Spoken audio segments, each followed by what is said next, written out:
Welcome to Self-Funded. I'm your host, Chrissie. 10 years ago, starting a business around yourself was something reserved for celebrities. Today, professionals everywhere are breaking away from the 9-to-5 and building businesses around their own experience and expertise.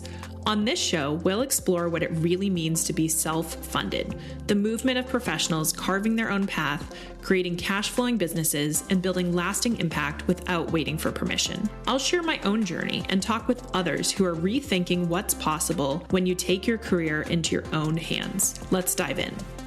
I've had an aha moment over the last couple weeks that I want to share with you today. It's the rise of the experienced entrepreneur. So for a little bit of context and background, I've had the concept of self-funded in my mind for a few years. When I was still at DraftKings, I started seeing breadcrumbs that helped me define it. I started seeing really talented people going out on their own, leveraging and monetizing their skills in a new way. Tools started to emerge that made this easier, starting with low-code or no-code tools, and now AI. And it seemed to become more accepted. Not that you're no longer ambitious or you're not taking your career seriously, but you're taking your career into your own hands. From that, I defined self-funded. I don't remember specifically when I first coined the term self-funded, but I felt like it perfectly captured this movement. You're building a business that's not reliant on outside capital, maybe down the road to scale, but not initially. So it is truly self-funded in the way that that definition is usually used. And you're building it around your own experience, around yourself. So you are self-funded. So now to the aha moment. One of the principles or characteristics I defined for self-funded business is that it is built around your own experience or expertise. The difference between these two was somewhat nuanced, but it made sense to me. Experience-based businesses were one that you were building for a former version of yourself. So think Pat Flynn, who started Smart Passive Income much earlier with an online program to help people pass a green architecture exam, which he had passed himself. And then expertise-based businesses are ones where someone has a specific professional experience and they're starting a company to sell a version of that experience into multiple clients, most likely B2B. But I read a couple of LinkedIn posts recently that really made me bring this together around experience. First was a post by Stephen Bartlett, the media entrepreneur and host of Diary of a CEO podcast, where he defined the competence cage. I'm paraphrasing a bit, but basically you spend your 20s climbing the ladder, getting the right credentials, becoming an expert. But then you get to a point where, quote, something is missing, but the cost of starting over is too high. You can't go from expert to beginner. The second was from Mike Dudas, a New York venture capitalist. He posted a link to an article about Amazon laying off 16,000 corporate employees, and his insight was so good that I want to read it verbatim. Quote, "My hunch is that experience, judgment, feel, and the ability to reason will be very valuable moving forward. The 50-year-old will be very hireable, but I'd expect they'd have to unlearn big org behavior like managing people and corporate hierarchy and adjust to having tremendous agency and individual leverage combined with learned instinct." End quote. So here's the aha. Experience entrepreneurship is the answer. Maybe I'm a glass half full person, but I believe that experience entrepreneurship is the path forward. Yes, it feels impossible to go from expert to beginner. Starting over is never easy, and it certainly is less so when you're 35 to 50 years old, you have a spouse, a mortgage, and children. But with experience entrepreneurship, you're not starting over. You are leveraging everything that you've learned and built, your education, your professional experience, and your network, and delivering it in a different way that's focused on creating value. Experience entrepreneurship has the potential to become a new movement in entrepreneurship. Think of different categories of entrepreneurship you've heard of. Social entrepreneurship, which is building a business or organization that has a social mission or maybe a double bottom line. Entrepreneurship through acquisition, or ETA. This has become incredibly popular over the last few years, where you're buying a business and then you're building on top of that. In some ways, these have become movements. They have communities, there's content around them, etc. And I actually think that's where the experience entrepreneurship is headed. I want to get into 3 things for the rest of this episode. First, define a bit more of what experience entrepreneurship is. Second, come back to the competence cage and share why I think experience entrepreneurship is the solution. Third, discuss why now. There are some structural shifts happening that are worth noting. So first off, what is experience entrepreneurship? Experience entrepreneurship is experience-driven, as the name would suggest, not idea-driven.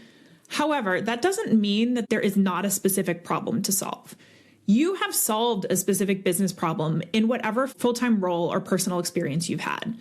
For example, if you're a corporate lawyer who works with early-stage founders, you see the gap. These founders need support with early business foundation, funding rounds, and client contracts. You just see an opportunity to deliver this value differently than being a full-time employee at a larger law firm. You might work with clients on your own on a retainer basis. You might publish content on LinkedIn or Substack about the biggest problems you see with your clients. You're delivering value and solving problems, just leading with your experience. Experience entrepreneurship is about leverage. And I'm going to use leverage in a couple different ways here. First, you're leveraging your background and experience. You're not starting from scratch in an industry you know nothing about. You're not starting as a beginner. You're pivoting and you're starting at the foundation that you're already at. Additionally, you're getting leverage on your time. You are one person. You are not trying to leave a good full-time job to trade your time for money in a hyper-transactional way, an hourly rate where you're billing out on individual hour or even sub-hour segments. Instead, you're leveraging your time through delivery-based pricing or eventually building asset value or passive income. You're replacing your job, but you're not just building yourself a new job. And experience entrepreneurship is ambitious. You're not leaving your career. You're not stepping off the path. You're not winding down your career trajectory. You're changing the container it lives in. It's a change in delivery, not mission or purpose. Next, I want to talk about why experience entrepreneurship is actually the solution to the competence cage. When you're a mid-career professional, you have so much more to fall back on, but the stakes are higher. As I previously mentioned, you might have a family and a mortgage. Yes, your earning power is higher, but your costs are higher too. You need to make a certain amount of money. The fear then is, if I leave, I lose everything I worked for, and that the only alternative to expertise is to become a beginner again. But experience entrepreneurship is a third path. You keep your expertise, your reputation, and your network, and those assets become ones that you can leverage. One very tactical thing that I want to share that can help with this. A lot of people I talk to who are on this self-funded journey start with an adjacent opportunity. It's often a fractional arrangement with their current or most recent employer, or a very close colleague or mentor who has a project for them to start with. So again, you're not starting from scratch, but you're leveraging the closest and strongest relationships you have. The last thing I want to focus on is why now. And there are two driving forces here. First, there are structural shifts that have made this model more realistic. And second, there's a large population of experienced mid-career professionals who this appeals to. On the structural shift side, there are a few factors.